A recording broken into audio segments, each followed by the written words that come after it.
e Ramës. Nuk ka asnjë qëllim tjetër opozita përveç se largimin e Ramës. Se keni folur për kilometrin e fundit, po kanë kaluar i fundit, i parafundit. Atëherë, kilometri i fundit nuk është protesta e fundit. Nuk duhet kuptohet si protesta e fundit. Kilometri i fundit është që ai është drejt rënies patjetër.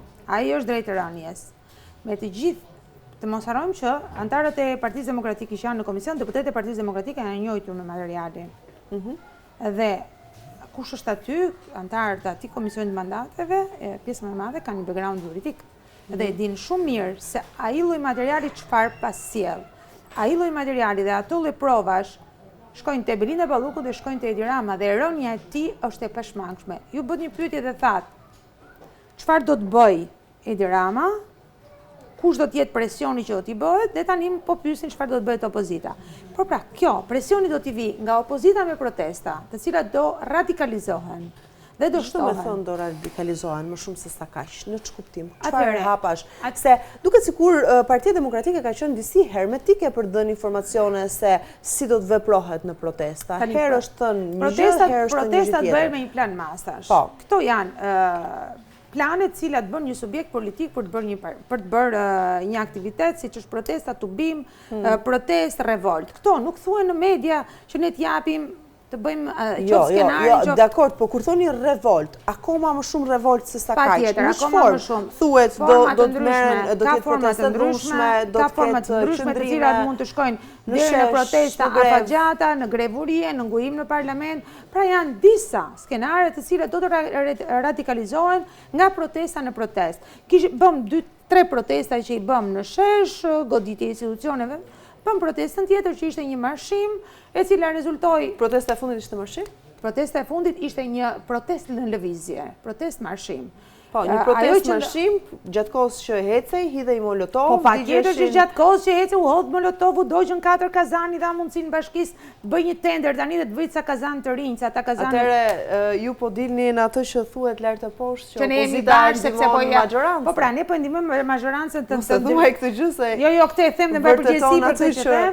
E vetmja gjë që i ndodhi është ata tani me arsyen që opozita na dogji kazanët, do vazhdoj të vjedhi. Ndërkohë opozita nuk e ka me kazanët. Kjo është një formë revolte, është një formë simbolike, sepse ne nuk jemi nga ata që do djegim bizneset, do djegim makinat e qytetarëve, siç ka ndodhur se ka parë. Kjo është një revolte e Partisë Demokratike apo është një revolte e Partisë Demokratike me mbështetje të qytetarëve? Kjo është një revolte e keni ju mbështetjen e plotë të qytetarëve? Kjo është një revolte udhëhequr nga Partia Demokratike, por është një revolte e qytetarëve. Mos mendoni që gjithë çka janë në shesh janë antarë të Partisë Demokratike, sidomos nga Tirana. Nëse nga rrethet edhe për shkak të largësisë patjetër që organizimi bëhet nga strukturat e Partisë Demokratike, në Tiranë vinë qytetarët. Unë kam parë në protestë njerëz të Partisë Socialiste, në protestën e fundit janë arrestuar 2 antarë të Partisë Socialiste, të deklaruar do t'u sjell në vendim gjykate. Përpara gjykatës kanë thënë, nuk e kuptoj pse më kanë arrestuar mua, unë s'kam lidhje me Partinë Demokratike, jam antar i Partisë Socialiste. Është gjendur rastisht në shesh. Si pas policisë, a i ka qenë protest. A i pretendon që jam gjetur rastësisht. Kjo është lajmi i mirë. Kjo është lajmi i mirë. Po pse konsideroni lajm të mirë? Kjo është një lajm që është i vonuar. Ju të dy protestoni. Protestoj se jam transmetim me ju. Ermal, ti proteston? Protestoj, unë bëjë qëndrimet. Edhe ky është lajm i mirë. Po qëndrimet nuk mban vetëm duke shkruar në një artikull. Të protestosh atje, je qytetari i këtij vendi. Më shumë se me fjalë, si është njeriu. Jo. Po kur opozita del dhe bën denoncime, ju thoni ne bëjmë vetëm fjalë. Kur opozita del mban fjalime, ju thoni ne bëjmë vetëm fjalë. Kur opozita djeg kazanët, ne ndihmojmë ata të bëjmë tender. Kur opozita djeg vilën, ajo ishte për te shakas, ajo ishte që ne bëm një shaka kur thej që i dha mundësinë për të hapur një tender, po. Merak çështja e vilës. Çështja e vilës ka ndodhur sepse u tha që aty jeton Edi Rama dhe prandaj ndodhi. Jo, meraku ishte sepse ajo është një vilë ku brenda janë gjetur artistë francezë, pra kanë qenë aty. Kështu që rreziku për të dëmtuar jetë njerëzish ishte shumë i madh. Për këtë kjo ka qenë një merak i gjithëve dhe një problem. Tani unë nuk e di kush e ka pasur këtë merak edhe këtë problem. Kemi ju apo kemi ne me muret e asaj godine, ajo është çështje tjetër. Ina, atëherë, raku i morte u pam, me që jemi dhe në vazhdon e shprehjeve popullore. Shqyrshi i Ramaz ai vilës, edhe na doli që aty pas ka artist dhe që nga dhënë dhe me një VKM të posaçme kujt. Po si ka muzika shpëtuar opozitës kjo gjë? Kjo nuk ekziston askund. Si ka mundësi, po nuk ka nevojë të jesh për të... Është kjo VKM-ja, është e publikuar, është detyrim ligjor. Çdo vendim i Këshillit të Ministrave votohet me pletorë zyrtare. Aty në atë çfarë dim ne, ajo vil përdoret nga Edi Rama dhe nga miqtë e tij, dhe informacionin e kemi që sa herë Alex Soros vjen në Shqipëri, qëndron atë vil. Në mëngjes ne kemi parpamjet që zonja Rama ka hyrë në atë vil. Dhe informacioni ishte që aty do të jetojë Edi Rama. Ka lënë vilën e Surrelit, kanë qenë dhe media të ndryshme kanë shkruar. Nuk e sulmuam ne, atë e sulmuan qytetarët. Nuk e sulmuam ne. Unë nuk sulmoj vila. Sulmoj opozita në tërësi me qytetarët. Unë nuk e sulmova, po të garantoj. Të garantoj që ka qenë protesta më e bukur që unë kam marrë pjesë në 13 vite. Ke qenë aty në atë moment? Kam qenë dhe kam filmuar vetë, kam qenë aty duke parë vilën dhe pata një rikthim të viteve 91 kur i mat me intelektualët në qytetin tonë themelon të Partinë Demokratike, ku ajo vilë duhet ishte djegur në atë moment dhe ishte një akt i vonuar dhe të dalin të qajnë për muret e asaj vile që simbolizon krimet e komunizmit. që ishin brenda. Eda nuk mund ta themi. Të gjithë atëherë, askush nuk ka qarë për jetën e askujt, sepse aty nuk ju rrezikua jeta e askujt. Me Molotov nuk digjet vila, me Molotov nuk thyen as xhama. Dëmtohen njerëzit. Do me thënë se pas kam pas seriozisht për ta djegur as vilës. Po nuk e kemi pasur ndërmend më ta djegim, ajo ndodhi rastisht. Po doli rastisht. Bët një xhiro nga bloku dhe ajde ta djegim. Ne ishim nisur për tek Kuvendi. Okej. Do me thënë, ishim nisur për të Ermalit. Doli rastisht dhe doli e mrekullueshme. Me Molotov, po ishte ashtu, do ishte thyer një xham të paktën.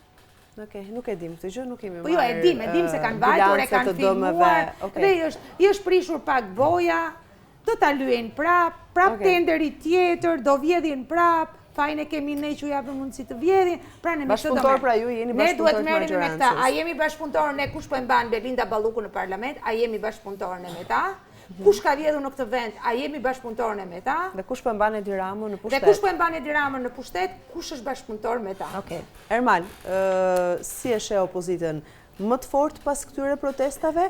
Do të dalë në një pikë, do të gjejë më shumë mbështetje të qytetarëve dhe si përgjigjesh Edës, kush e mban zotin Rama në pushtet? Zotin Rama dhe gjithë ata që nuk protestojnë, që kanë rënë në komfort zone, ata e mbajnë. Është sistemi që e mban, nuk është ata që nuk protestojnë, sepse këtu njerëzit çdo ditë ka individ të cilët artikulohen sistemi. Këtu ka ndodhur në vitet 90, sistemi politik ka deformuar strukturën sociale dhe ekonomike këtij vendi. Dhe sistemi politik është mbivendosur sistemit shoqëror. Kjo ka ndodhur në Shqipëri. Vaclav Havel e shpjegonte mjaft mirë. Thoshte vendet postkomuniste ndryshe mendojnë, ndryshe flasin, ndryshe veprojnë. Edhe Shqipëria në një vend postkomunist këtë tranzicion ka përjetuar. Çfarë ndodh me vilën e Enver Hoxhës tani? Mua më duket jo e sinqert fakti që thon aty do jetonte Edi Rama, sepse un pash që e kanë thënë media, mos e themi. Media nuk e kanë shkruar në mëngjes. Media. Sepse unë pash që Partia Demokratike nuk qau do të kordonin tek drejtoria e policisë, dhe jo më të ishte kryeministri vendi, do linte policia, gjithë si përfaqen bosh që ata të jinin flakadanë. Ermal, pra logikisht kjo nuk shkon. E para që ne nuk jemi të aftë të qajmë kordonin dhe e dyta u dojgjë kazanë. Në gjë tjetër, pe në këtë protest përveç faktit të asaj që ne s'mundëm të bëjmë. Pashja do t'a them, po ja prit vë do m'lejosh ti. Tani je keq ardhur që ne s'mundëm t'a dishtim, apo... Unë mendoj që se kishim seriozisht. Unë mendoj, jo, nuk është çështje se keni seriozisht, sepse unë mendoj që në atë, jo, unë nuk jam njeri i protestave të dhunshme, fakt, edhe mendoj që e djatha nuk ka nevojë për protestat të dhunshme, pra një njeri i djath nuk ka nevojë të ulërasi, ka nevojë të flasi, dhe këtë e personifikon dhe nga e majta, pra në ideologji flas. Por do të qëndrojnë në çështjen se çfarë ndodh aty. Partia Demokratike ka pasur mundësi edhe vetë zoti Berisha që shtëpinë e Enver Hoxhës qofta kishte bërë një muze ku njerëzit kuptonin se çfarë krimesh janë bërë në këtë vend. Është shumë e rëndësishme kjo për shqiptarët. Nuk është e rëndësishme, unë mendoj që është shumë e rëndësishme. Unë mendoj që është shumë e rëndësishme. Po nuk është e rëndësishme se ti më flet në një situatë normale, ku më thua i djath, ti flet, i majt, i vërtet. Këtu nuk je në një vend normal. Ti këtu qeverisesh nga një sekt, nuk ka më Parti Socialiste. Nuk ka më socialist, ti qeverisesh nga një sekt, në një situatë jo normale, me veprime jashtë normale. Sepse në të njëjtën situatë EDA është dhe Partia Demokratike, e cila ka kreun e saj një person të shpallur non grata nga Shtetet Bashkuara të Amerikës. Edhe për këtë ka nikur 65% e shqiptarëve, tha Blandalla. Faj është i Partisë Socialiste, por Sali Berisha është kryetari një partie, nuk qeveris të vend, mor zotri. Po them gjë, po them konteksti absurditeti politik. Po cili absurditet? Nuk ka absurditet. Jo, partia politike është një bashkësi antarësh. Nuk e vendos as Amerika, as Europa, as media, kontekstet e sovranitetit janë kontekstet e sovraniteti është teori moraliste nuk ka më në këtë vend. Sovraniteti është term komunist, nuk ekziston në marrëdhënie diplomatike sovranismi. Në këtë vend ku më i moral shmiqen udhëheq është në mos kriminal hajdut. Po, shumë dakord jam te Edi Rama, shumë dakord jam te Edi Rama. Sekretari i opozitës qeveri shumë e korruptuar. Sepse dhe historia non gratës ka dalë gjërësisht dhe ishte lobimi i Edi Ramës. Dhe mos i fut fare asaj. Kjo është çështje tjetër që zgjidhemi në kohë, po ta trajtojmë.